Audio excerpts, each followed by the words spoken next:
I'm a non-believer all my life.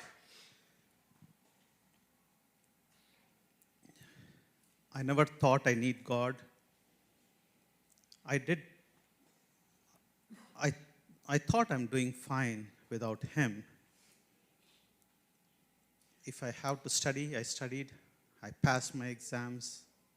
If I have to attend an interview, I attended. I got a job. If I had to apply for a visa to come to America, I did that. And I went through every stage without God. So why do I need Him? So I'm paid a lot of money in a corporate sector. I'm a software manager. They already treat us like gods in IT sector. So I said, we are already gods, so why do I need another God?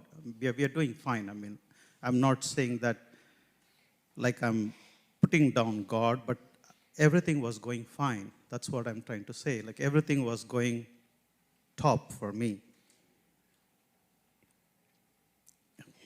So I never went into a church. I had an allergy for religion and God.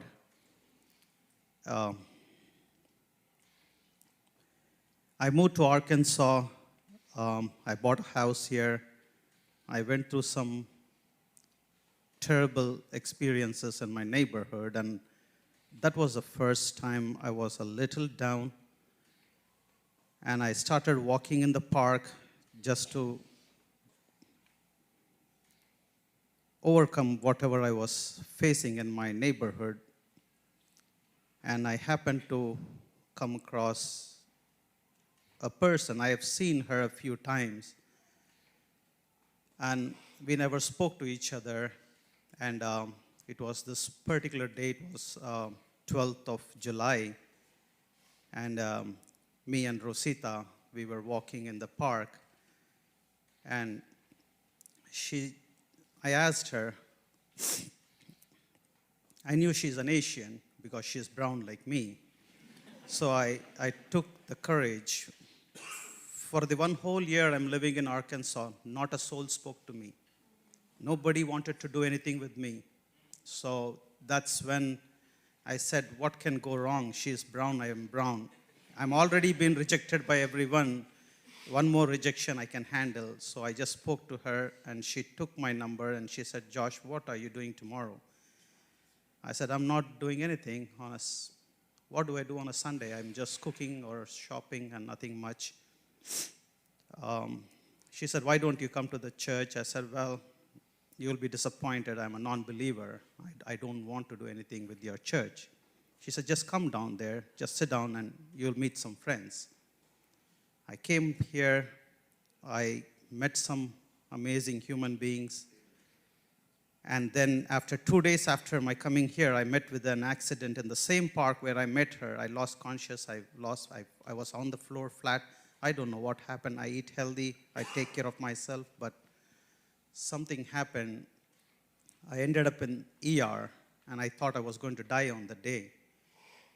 I was losing consciousness and coming back to consciousness again. So I think I bumped my head. I fell flat on the ground, on the asphalt. The doctors were worried. They thought I'm going to die probably. That's what the nurse told me. That's when Pranay called me, and he said, we are doing a men's Bible study.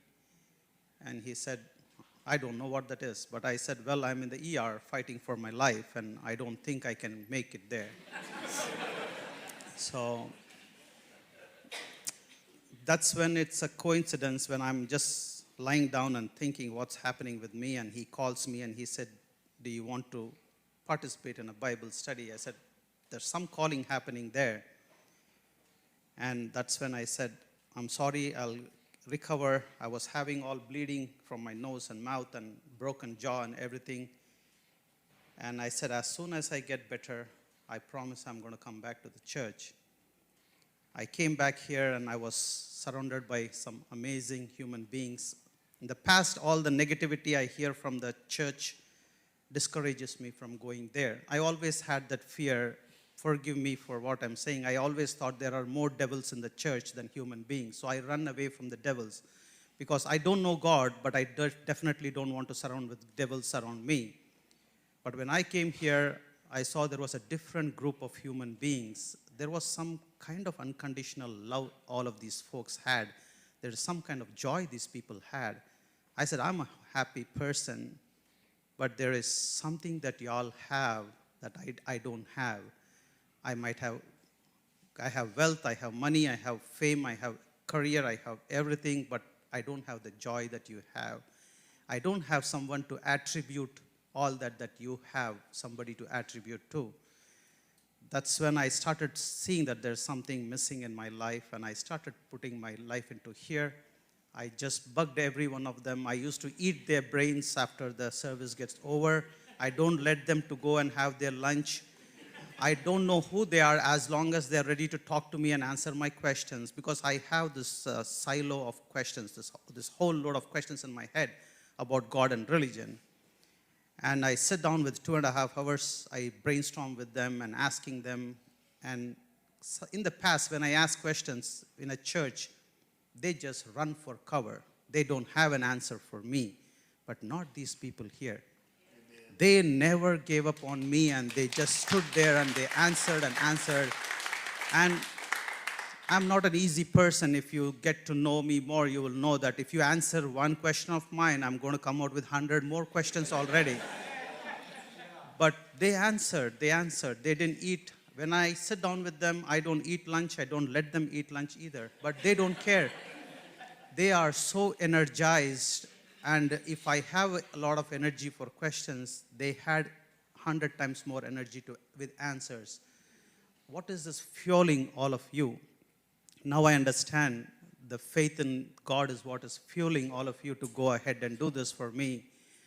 I have received so much of Jesus in the past 1 week, I can say. I never knew nothing about Jesus all my life. All Shannon opened his house for me. I am in their family. I go to their home as a family member. And you need to know, I'm a stranger to Arkansas. Nobody knew me. Where I came from, nobody knows anything about my background. They didn't care for that. My own neighborhood doesn't want to do anything with me. Where I purchased a house, they don't want to do nothing with me. But here they are. Everybody opened their doors. I'm into Rosita's house, Shannon's house. I go to their daughter and son's home. I brainstorm. They answer patiently. It's like 3 hours, 4 hours, 5 hours into the mid, till they push me out of the house. I'm asking them questions and they're answering for me. And I learned a lot about what's happening, and I'm happy. I told Rosita, she said, are you ready to accept Jesus? I said, I haven't read all the Bible, so I don't know Jesus fully, but at least to the part where his crucifixion happened and he rose from the grave, and the Holy Spirit. So this is all new to me. This is all very new to me. So I said, I love that. I can understand, I can relate why God is already there and why he sent a human being on this earth. He wants to set an example in how to conduct our life. I said, I just love that concept. I said, I just love what has been done. I said, I'm ready for this. I'm ready. She said, there's no going back. I said, I don't want to go back. Yeah. Yes.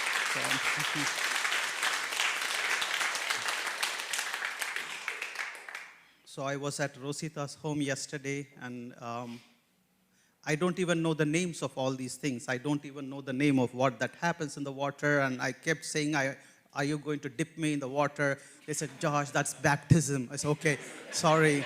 So yesterday I was like, what program are we doing? What have we?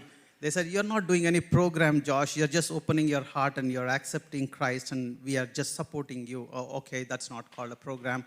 So I'm still learning the terminologies about Bible and Christianity and Old Testament and New Testament and all that stuff. And people say, do you know your name Joshua means something in the Bible? I said, well, maybe. I don't know what that means. But they said, that is some person in the Bible and there's a chapter or something. And he showed me yesterday. I said, oh, okay. So my name is in the Bible, fine. Okay, I'm happy for that. So, yeah. So, yes, I am. Yesterday I told Pranay, I don't know anything about still about all these rules, what happens in the church. I never set foot in all these things. So I'm always on my own. So I said, okay, I'm happy. This is my family. You have accepted me in your heart. And I said, I don't want another opportunity from God. I have closed my doors for him several times. I know he has knocked at my door many, many, many times in the past. Miracles happened, and I'm never supposed to be here today with the kind of accidents I got into. But I failed. I didn't want to acknowledge that it was God. I always said that is a coincidence that my car is totaled and I can walk out alive. That's just a coincidence. It's not coincidence. It's just ignorance on my part. Now I understand that it is him. All along he was there for me. But for some reason I didn't want to see that way. And if Rosita did not exchange the numbers for me on that day, a man doesn't want to give a phone number to me in Arkansas and have friendship with me, and there is a lady here giving a phone number to a strange man and then inviting. I said, you people are different.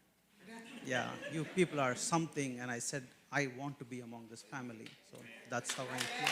Thank you.